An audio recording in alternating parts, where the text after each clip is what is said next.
ये मेरी ज़िंदगी का वो नाश्ता है जिसको बनाने से लेके इसकी आखिरी बाइट तक मैंने इसको रोते हुए खाया और रोते हुए ही बनाया। सुबह उठते ही बाबा जी याद आ रहे थे और ऊपर से अम्मा जी के मूड ने मुझे और भी तोड़ के रख दिया। ना तो इतनी बड़ी बात थी और ना ही मेरी इतनी बड़ी गलती थी, लेकिन उसके बावजूद भी अम्मा घर से नाराज़ होके हमसे चली गई और उन्होंने हमसे जाते हुए बात भी नहीं की। अस्सलाम वालेकुम व्यूअर्स, उम्मीद है कि अल्लाह के फजलो करम से आप सब लोग ठीक होंगे। हम भी शुक्र है ठीक हैं। तो अम्मा अभी मेरे से नाराज़ होके चली गई हैं। मैंने उनसे सॉरी भी की, लेकिन उन्होंने मेरी सॉरी एक्सेप्ट नहीं की। कोई इतनी बड़ी बात नहीं थी जिसकी वजह से वो नाराज़ हुई हैं। छोटी सी बात थी, उन्होंने मुझे डांटा भी, मैंने उनको कुछ नहीं कहा क्योंकि मेरी गलती थी। मैंने वो मानी भी और उसके लिए उनको एक्सक्यूज़ भी किया। उसके बाद 2 दिन से मेरी अपनी तबीयत बहुत ज़्यादा ख़राब थी, तो मेरी उनसे कोई बात नहीं हो सकी और उनको लगा कि मैं उनसे बात नहीं करना चाह रही या मैं उनसे बात नहीं कर रही। हालांकि मैं इतनी बीमार थी, लेकिन उन्होंने आके मुझे पूछा नहीं, मेरा हाल भी नहीं पूछा कि कैसी हो।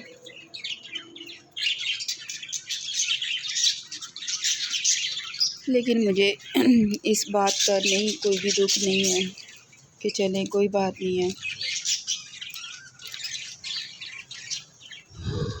मुझे जब पता चला कि वो नाराज़ हैं तो मैं आई उनके पास, उनसे मैंने एक्सक्यूज़ किया। उनको मैंने बोला कि आप ऐसे नाराज़ ना हो, मुझे माफ़ कर दें। तो उन्होंने मेरी अपॉलॉजी एक्सेप्ट नहीं की।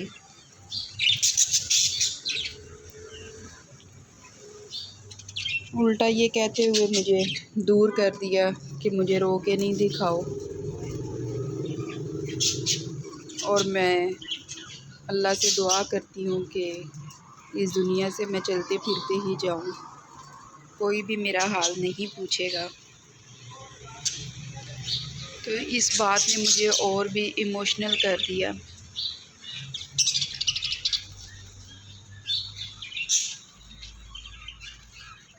हम लोग हमेशा अम्मा के साथ रहे और उन्हीं के ज़ेरे साया बड़े भी हुए, लेकिन इसके बावजूद भी ब्रोकन फैमिली का जो एक इंसान के अंदर कमी रह जाती है, वो कोई भी पूरी नहीं कर सकता, ना ही हो सकती है।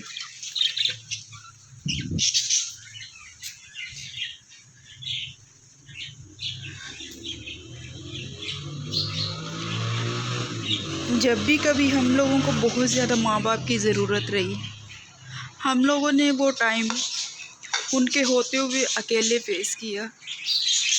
लेकिन इस चीज़ के लिए कभी भी उन लोगों को ब्लेम नहीं करते कि जो किस्मत में था इंसान को मिलता वही है, और हमें भी वही मिला जो हमारे नसीब में था, हमारे मुकद्दर में था।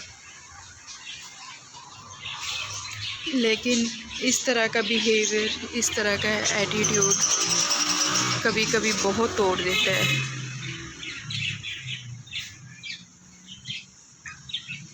बेशक हम लोग अपने अब्बा से भी मिलते थे,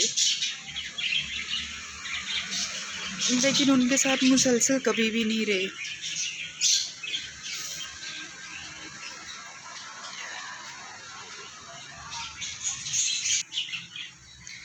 उनसे हम कभी कभी मेहमानों की तरह मिलते रहे।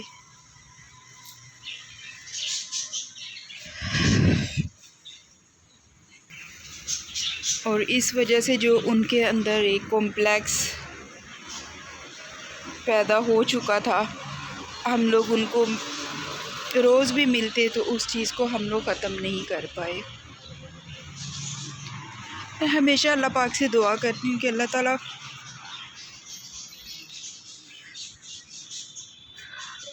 माँ बाप दे, दुनिया से उठा ले तो और बात है, लेकिन दुनिया में उनको इस तरीके से कभी भी अलग ना करे। माँ बाप तो अलग हो जाते हैं, लेकिन जो बच्चों की हालत होती है उसको कोई भी नहीं समझ सकता। उनके इमोशंस, उनकी फीलिंग्स, हमारी सोसाइटी में तो वैसे भी इन चीज़ों का इतना ख्याल रखा भी नहीं जाता।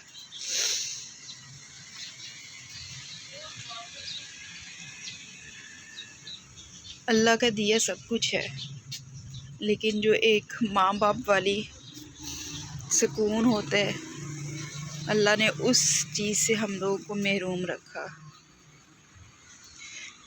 तो यही चीज़ें और बातें जब मुझे याद आती हैं तो मुझे बहुत ज़्यादा रुलाती हैं।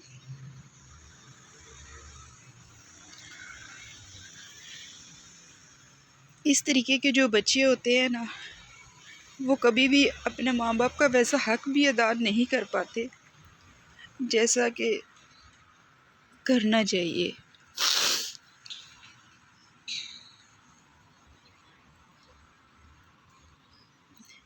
मैंने अपनी तरफ से हमेशा कोशिश की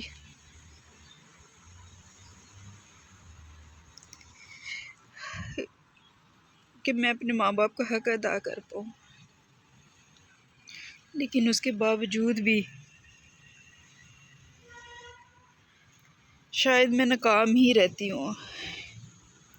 इसलिए मेरी अम्मा मेरे से नाराज़ है।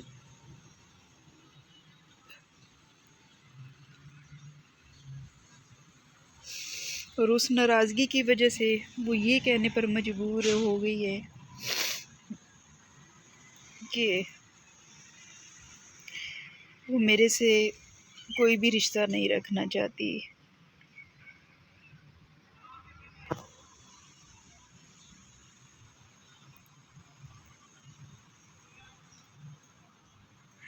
एक तो बाप के मरने का ताज़ा ताज़ा गम,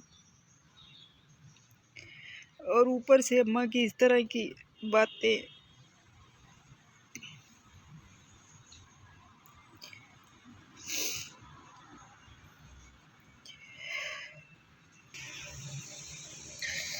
अल्लाह मेरी अम्मा को सेहत तंदुरुस्ती ज़िंदगी दे और हमें उनके दिल का सुकून बनाए। हमारी वजह से उनको कोई भी दुख या तकलीफ़ ना पहुँचे। मेरी तो अल्लाह पाक से यही दुआ है।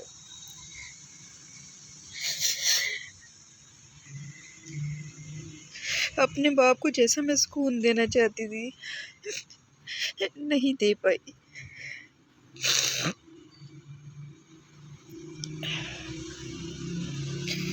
और हम लोग हमेशा अम्मा के साथ भी रहे, तब भी उनको हम लोग वो सुकून नहीं दे पाए जैसा कि वो हमसे चाहती थी। इसमें हमारा भी कोई कसूर नहीं है। टूटे हुए लोग जो होते हैं ना, वो किसी को भी पता नहीं खुश नहीं रख पाते। शायद हम तो टूटे हुए हैं, कोशिश करते हैं कि दूसरे हमसे खुश रहे, लेकिन फिर भी हम भी इंसान हैं, कहीं ना कहीं ऐसी गलतियां कर जाते हैं, हो जाती हैं, जिसकी वजह से साथ वालों को खुश नहीं रख पाते। जीना माँ बाप के साथ होता है। ज़िंदगी वही होती है जो अपनों के साथ और माँ बाप के साथ होती है। बाप तो इस दुनिया से चला गया,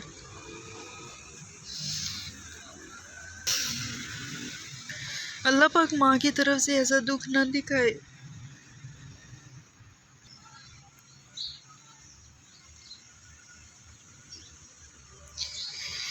अपनी माँ इससे मुझे कितनी मोहब्बत है। काश कि मैं उनको समझा पाती।